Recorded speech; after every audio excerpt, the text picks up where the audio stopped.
I drive through the world's largest no man's land in history. The four wheels of my quadruped dip up and down as it traverses the dunes of burnt black dirt. I feel like a turtle looking out into the world while having its head tucked in, riding in a forward-leaning position inside what's known as the Asteria 10. It has 4 limbs, each with a wheel at the end with a middle pod-shaped body. The white noise of the electric motors whirring numbs my brain as the heads-up display shows I'm close to enemy lines. A soft audible alert is given every click I get closer. In this land, you'd think there would be dead bodies, but there are none. Only remnants of armored vehicles. A tire here and there, or an engine by itself in a ditch. Not sure how that got there. I'm crossing the enemy line now. Time to go on foot. I climb out and the heartbeat of the machine has left me. Now it's just the sound of dead space. Distant crows are the only thing that gives any amount of life to this place.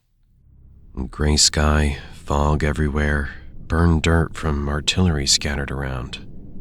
It feels like I'm at a funeral. The Asteria is red like the armor I wear. Being stealthy was not an option anyway. Hence, here I am, one of the Red Knights. The ones you call when you want the job done before the sun goes down. The elite soldier called upon when the job requires more skill and strength in a concentrated area. As well as being equipped with a non-bulky, discrete exoskeleton, my DNA is enhanced to make me much stronger than a normal man. But I still must be careful. By no means am I invincible. There aren't many Red Knights, and we're needed in this world. And I need to be victorious in order to not have us replaced by the new ones. A weapons compartment on the belly of the pod opens as it detects the wireless key in my glove.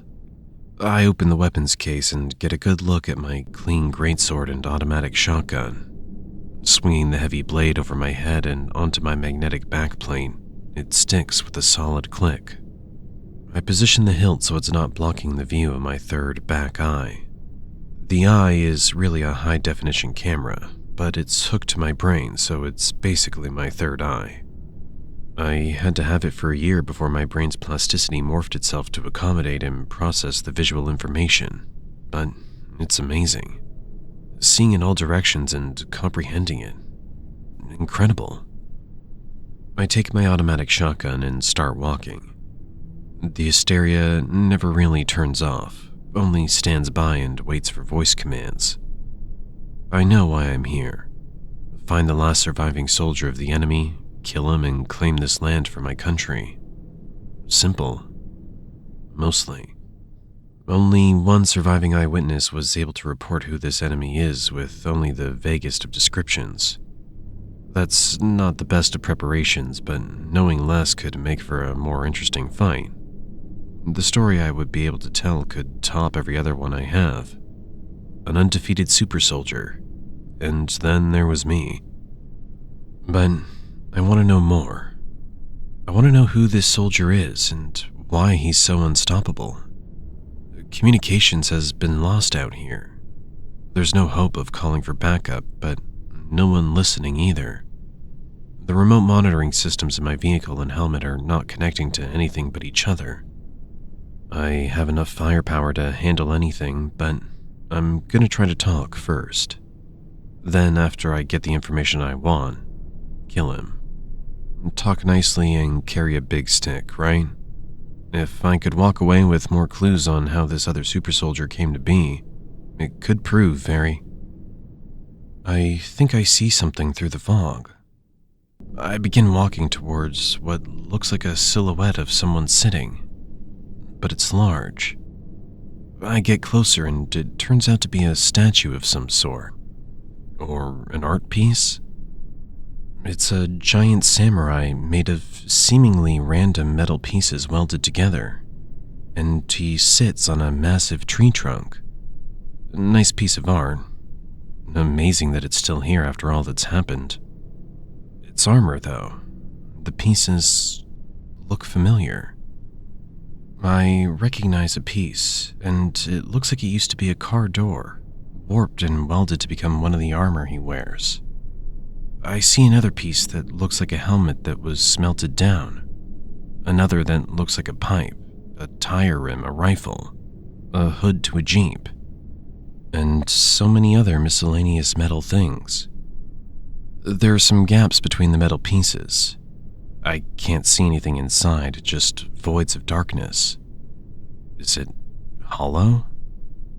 I reach into a gap in the leg and I could feel heat through my glove. It feels like reaching into an oven when the cake isn't done yet. Heat is pouring out like an air vent. Then, suddenly, eyes appear like a raccoon peeking out of a hollow tree. They glow white like the moon and waver in the heat. It speaks to me with a whispering yet angry voice.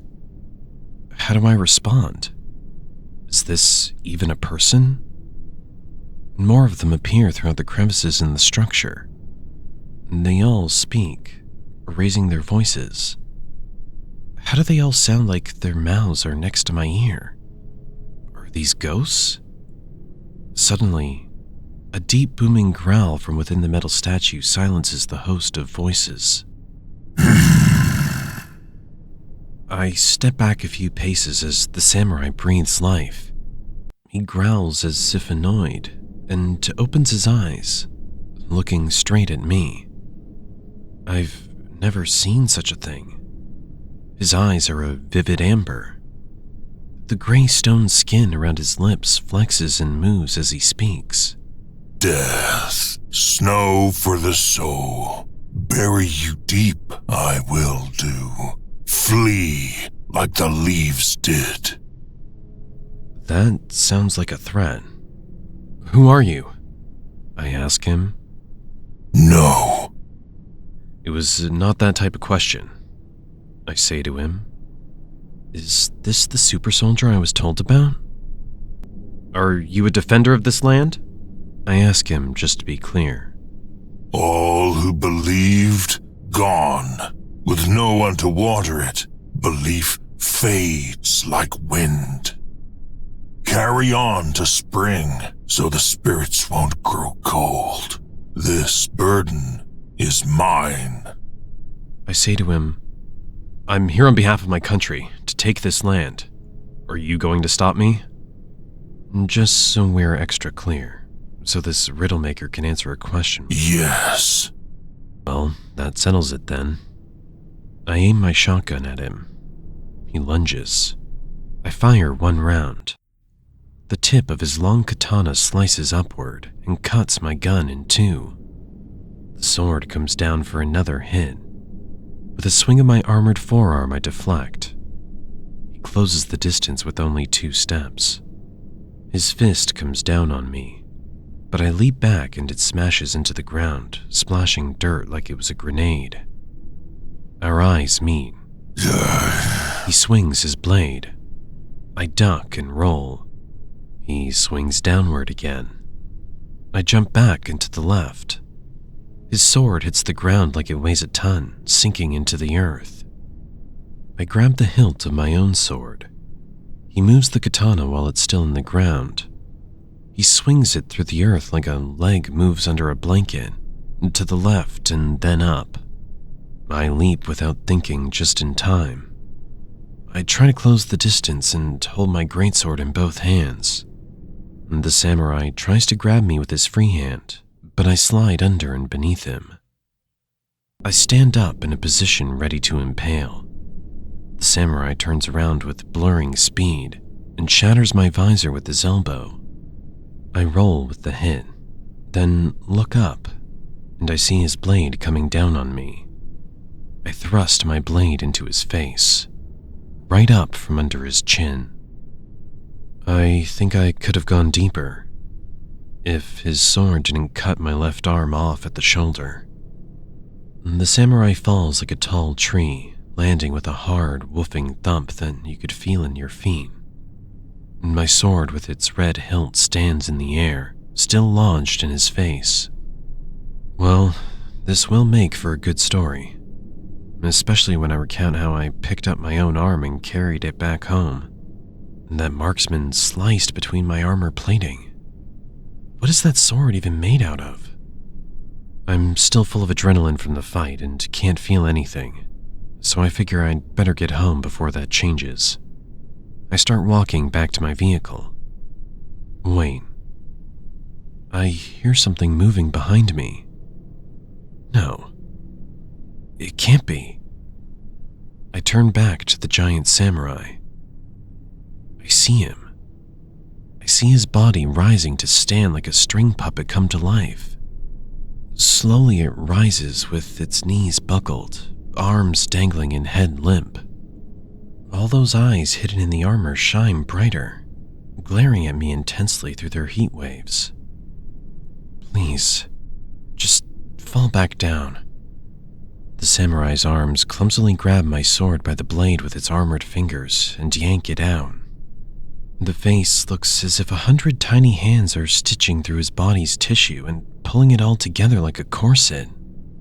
Bones clamp back together. The jaw snaps back into place. A subtle change to his body happens, and control is his again, breathing life into him once more. His amber eyes roll forward.